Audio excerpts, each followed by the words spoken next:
என் முதல் ஃபியாத் ஆகட்டும் என்றதன் நேரத்திலிருந்து ஒரு தாய் துன்புறக்கூடிய எல்லாவற்றிலும் பெரிய துயரத்திற்கு என்னை நான் கையளிக்கிறேன் என்பதை அறிந்திருந்தேன். ஆனாலும் எதுவும் என் அன்பிற்கு ஒரு எல்லையை ஏற்படுத்தவில்லை. ஏனென்றால் அது அதை பயன்படுத்துகிறவர்களுக்கு பலமாகவும் ஒளியாகவும் மேல் நோக்கி ஈர்க்கிற காந்தமாகவும் தனது அணைப்பிற்குள் அடங்குகிறவர்களை மறுரூபமாக்கி புதிய மனிதர்களாக்கி தான் எரிப்பதை பரிசுத்தப்படுத்தி அழகுபடுத்துகிற நெருப்பாகவும் இருக்கிறது என்று எனக்கு தெரியும். ஆம், அன்பு உண்மையாகவே ஒரு தீச்சுவாலையாக இருக்கிறது.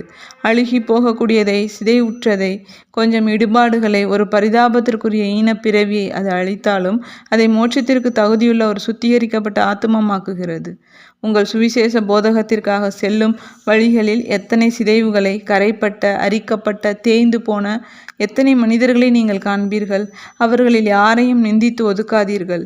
மாறாக அவர்கள் கடவுளை அடைந்து ரட்சிக்கப்படும்படி அவர்களை நேசியுங்கள், அவர்களுக்குள் ஊற்றுங்கள். யாருமே தன்னை நேசிக்காததால் அல்லது மோசமான விதமாக நேசித்ததால் பல சமயங்களில் ஒருவன் கெட்டவனாகிறான். பல காரியங்களால் வெறுமையாக்கப்பட்டவையும் அசுத்தமாக்கப்பட்டவையுமாகிய அந்த தேவாலயங்களின் சுத்திகரிப்பிற்கு பிறகு இஸ்பிரித்து சார்ந்து வந்து வாசம் செய்யும்படியாக அவர்களை நேசியுங்கள். மனிதனை சிருஷ்டிப்பதற்கு கடவுள் ஒரு சமணசையோ அல்லது மிகச்சிறந்த மூலப்பொருட்களையோ எடுத்துக்கொள்ளவில்லை. மாறாக மிகவும் தகுதியற்ற மூலப்பொருளான கொஞ்சம் மண்ணை மட்டுமே எடுத்துக்கொண்டார்.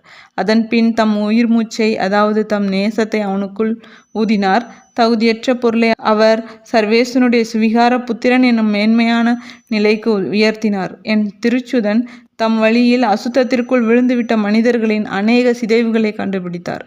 நிந்தனைகளோடு அவர்களை அவர் ஒருபோதும் மிதித்து கொண்டு சென்றுவிடவில்லை. மாறாக அவர்களை அவர் ஒன்று கூட்டி அவர்களை ஏற்றுக்கொண்டார்.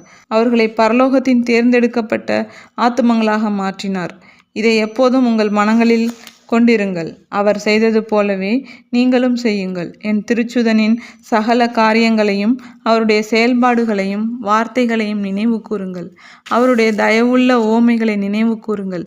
அவற்றில் வாழுங்கள், அதாவது அவற்றை நடைமுறைப்படுத்துங்கள். உலக முடிவு வரை எதிர்கால சந்ததிகளுக்காக அவை இருக்கும்படியாகவும் நல்ல மனதுள்ள மனிதர்கள் ஜீவியத்தையும் நித்திய மகிமையும் அடைந்து கொள்ள அவர்களுக்கு ஒரு வழிகாட்டியாகவும் அவை எப்போதும் இருக்கும்படி அவற்றை எழுதி வையுங்கள்.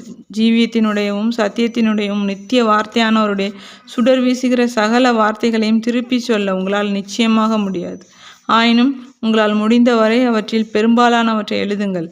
நான் இரட்சகரை உலகத்திற்கு தரும்படி என் மீது இறங்கி வந்தவரும் உங்கள் மீதும் ஒரு தடவை என் இரண்டாவது தடவையாக இறங்கி வந்தவருமான தேவ ஆவியானவர் அவற்றை நீங்கள் நினைவுபடுத்தி கொள்ள உங்களுக்கு உதவுவார்.